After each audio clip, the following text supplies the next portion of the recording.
Radio Equinox, la chaîne du peuple. La chaîne du peuple. Bonjour. Depuis le déclenchement de la crise post-électorale au Cameroun, des milliers de personnes sont arrêtées, des dizaines ont été tuées, tombées sous les balles des forces de défense et de sécurité. Cela est déjà connu, mais ce qui n'est pas connu du tout, c'est la grosse économie financière sur les victimes, aussi bien les détenus que les personnes tuées. Il y a toute une grosse affaire d'argent, une affaire dans l'affaire, une affaire apparemment juteuse pour ces tenanciers, ces promoteurs. Nous parlions l'autre jour de l'économie des rançons. On se pose deux petites questions simples. Qu'est-ce qui justifie les grosses sommes exigées? Quelle est la finalité de ces centaines de mille ou de ces millions? La libération des personnes arrêtées est conditionnée au paiement de grosses sommes d'argent. Ça dépend des lieux dans lesquels elles sont détenues. Alors, pour des gens que les autorités considèrent comme des terroristes, ces montants représentent-ils le prix de la libération d'un assaillant, d'un terroriste? Ces montants représentent-ils le prix du crime d'un assaillant ou d'un terroriste? Puisque nous ne comprenons pas ce que représentent ces montants. En plus, il y a un mutisme total sur la base sur laquelle on les fixe. Ça dépend des lieux de détention ou des têtes des détenus. C'est d'autant plus curieux qu'on réalise que l'exigence de ces grosses sommes d'argent n'est pas la conséquence d'une décision de justice. Ce n'est pas la sentence d'un procès. Qu'est-ce qui justifie ces montants et leur fixation?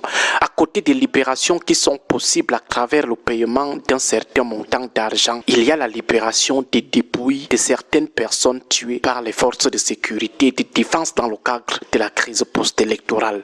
Pour certaines personnes tuées, avant de remettre leur corps, leur cadavre à leur famille, on exige à ces dernières le paiement de grosses sommes d'argent. Certains corps ont été même bloqués à cause du défaut de versement du montant exigé. Alors, la question est de savoir pourquoi certaines familles sont-elles soumises au paiement de ces sommes avant qu'on ne libère les corps de leurs proches. Est-ce le montant exigé aux familles de tout terroriste? Les familles payent quoi exactement? Si ce sont juste les frais de morgue, les montants ne peuvent pas être aussi faramineux. Ces montants à verser par certaines familles pour prendre les corps de leurs proches abattus dans le cadre de la crise post-électorale représentent quoi exactement? Concernant la question de la finalité de ces montants, on a vraiment envie de savoir dans quel compte va tout cet argent.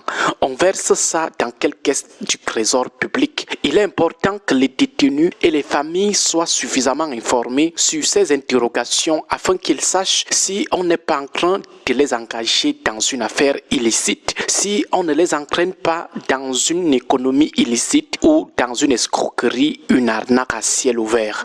C'est quand même un peu suspect. On ne peut pas endeuiller une famille et lui imposer des charges financières, c'est-à-dire qu'on se résout à ajouter les peines sur les peines. On ajoute des malheurs sur des malheurs. Une chose subsidiaire qui intrigue, c'est cette politique de ramassage suivie de la confiscation des dépouilles de certaines personnes tuées dans cette crise électorale. Pourquoi les forces de sécurité et de défense emportaient-elles les corps de certaines personnes? Parfois, malgré l'opposition des familles ou des populations riveraines, les forces de défense et de sécurité partaient toujours avec certains cadavres. Elles partaient faire quoi juste avec ces cadavres? Ces cadavres arrachés à leur famille, c'est pour aller faire quoi de ça? C'est quand même un peu curieux. Vous tuez arbitrairement quelqu'un, sa famille ne vous demande absolument rien. Elle veut juste ramasser le corps de son enfant pour aller l'inhumer. Mais curieusement, ceux qui l'ont tué se mettent à discuter le corps. Ils finissent par l'emporter. C'est quoi le projet? Qu'est-ce qui peut justifier cet appétit pour des cadavres de ceux qu'on vient de tuer? En attendant une éventuelle sortie des autorités sur cette question, on peut déjà soupçonner à notre niveau l'émergence d'une économie souterraine où la liberté et même les cadavres sont des monnaies d'échange. On peut également soupçonner des transactions hors du trésor public et un cynisme aggravé avec une double peine pour les familles. D'abord la perte tragique inattendue de leurs proches et ensuite la soumission au paiement des montants injustifiés à leur niveau. On peut enfin soupçonner à travers la détermination à confisquer les corps une volonté d'effacer les preuves de bavure ou de dissimulation de preuves. Bon début de semaine à tous. Que Dieu et nos ancêtres veillent sur la nation. Radio Equinox, la chaîne du peuple. La chaîne du peuple.